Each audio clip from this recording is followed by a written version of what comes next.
Hey everybody, welcome back to the Zach Casey channel. We are here to talk about our review of our most recent Carnival cruise to Celebration Key. So with that, we'll get started. Some cruise tips for those of y'all, if you've ever been on a cruise or it's been a while, make sure you get there a day early. Whether you drive, fly, whatever, don't try to go straight to the terminal after driving or flying all day or all night. That's just a bad idea. It's a good way to miss your cruise or oversleep, what have you. The next thing is Terminal 3 for Carnival Glory is where you're going to go, and it's right off Highway 528 in Cape Canaveral.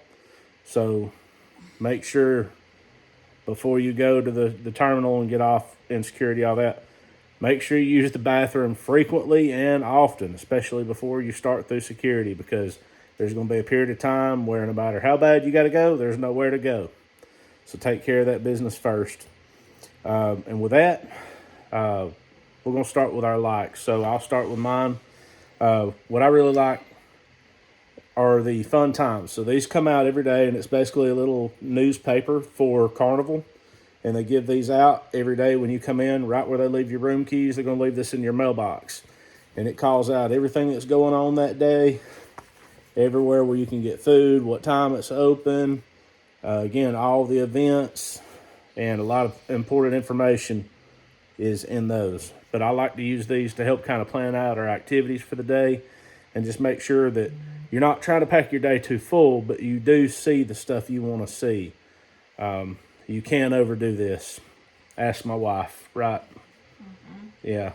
So one of her biggest gripes was I kept us too busy. So don't forget, make sure to leave some flex time in there so that you can enjoy your vacation and not have to feel rushed all the time. The things that I really like are the comedy shows. So the Punchliner Club, that is a good way to spend an hour. We went to 3 different ones across 4 different days.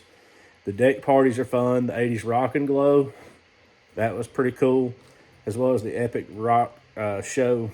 There's videos of that as well.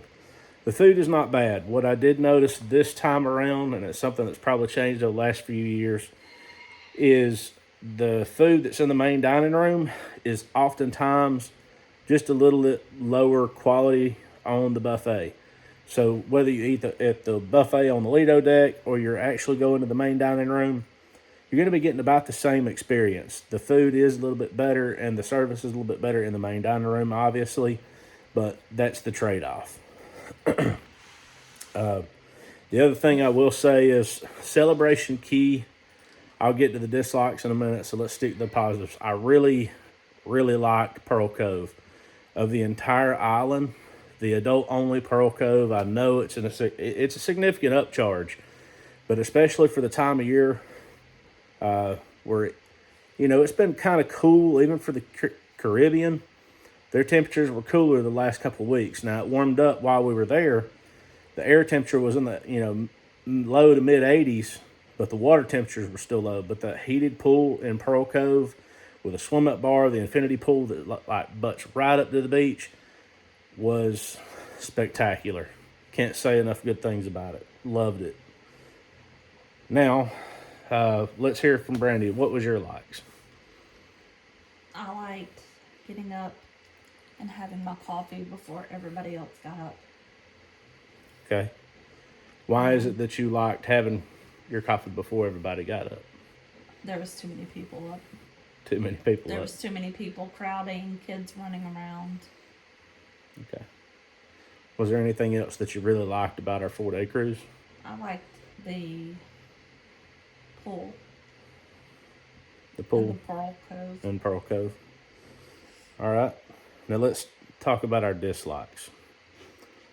The dislikes are Celebration Key. I am not a fan of the cruise-owned islands. I'll just be honest. I've had multiple cruises in the past where I've got to experience different ports of call. Really get to deal with the locals. It's just a different experience. Don't get me wrong, the island was nice. If you're just looking for a good beach escape, there's absolutely nothing wrong with this. Just understand You're on their island, and they're going to make their money. So you got to know that going in. The other real big thing for me was, don't get me wrong, I've been to other islands in the Caribbean, and there are some rocky beaches, some coral beaches where you have to wear water shoes. That's understandable. That's going to happen. However, the sand at Celebration Key is very rocky. Like, I tried to go barefoot. Now, if you're just walking across the sand, you go barefoot. That's the way to go. Don't try to wear your shoes and have sand and rocks getting in your shoes. That just makes it worse.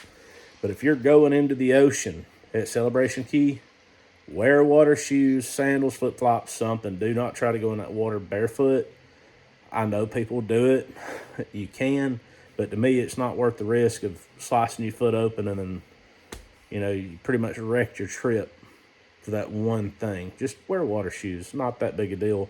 But the sand is very rocky. The other thing, and I called it out in one of the videos that we did, there's nowhere to wash your feet. The island is literally set up to where even the place you go to wash the sand off, wash your feet off, it's a circle in the middle of the sand. You walk through the sand, wash your feet off, and there's no way to get back to any paved access other than to walk back through the sand. It was peculiar. We laughed about it. We thought, but it was just goofy. It's like, what's the point of it? There was sand everywhere. Sand everywhere. All around the pools. Yeah, so in fact, the pools, it's kind of cool, but it is a drawback. Like she's saying, like, it didn't matter if Calypso Lagoon, Starfish Lagoon, or the adults only area in Pearl Cove. You walk through the sand. I don't care how, you can't get to your chair without going through the sand. You can't go to the bathroom without going through the sand. You can't go to the pool without walking through the sand. And when you walk into the pool, you're walking that sand into the pool.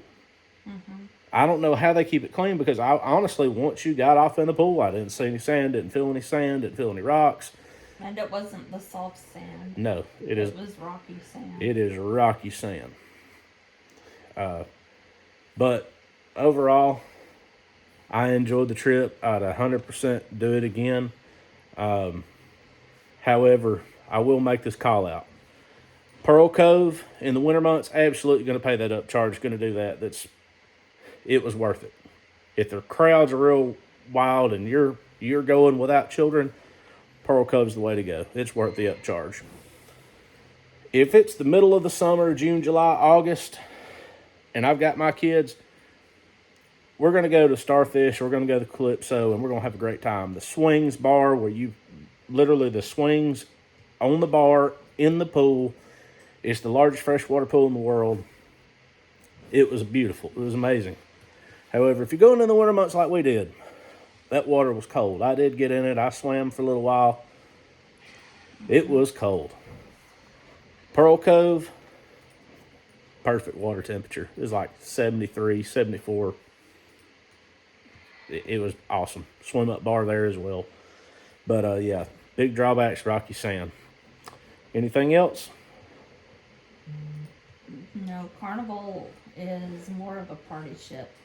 There's a lot of unsupervised teenagers, children just running around everywhere, while adults are nowhere to be found. This is true, and that is one thing I can definitely say has changed over the years. Carnival has always been the fun ship, so to speak, but it was just different. This is the first time I've been in about 6 years, but it was a different experience. Now, it was still lively, it was still party friendly, but people were rude. Very rude. And that's one thing I didn't experience on my last few cruises. There were a lot of people. Obviously, it's a cruise ship, but there were people just outright rude. Like, we were waiting for an elevator. We were... Not just us. No, there it was other like people around. a crowd of us. There was about 9 or 10 of us outside the elevator, waiting on the elevator The elevator doors open. This lady out of nowhere bomb rushes through the dining room, cuts ahead of everybody, and shuts the door. And it was like, what the hell? You didn't see a crowd of people standing here? Yes. Sorry, I didn't And a mean. lot of drunk people. They should really limit their alcohol. It is what it is. I don't like all that mess. So I probably would not go back myself.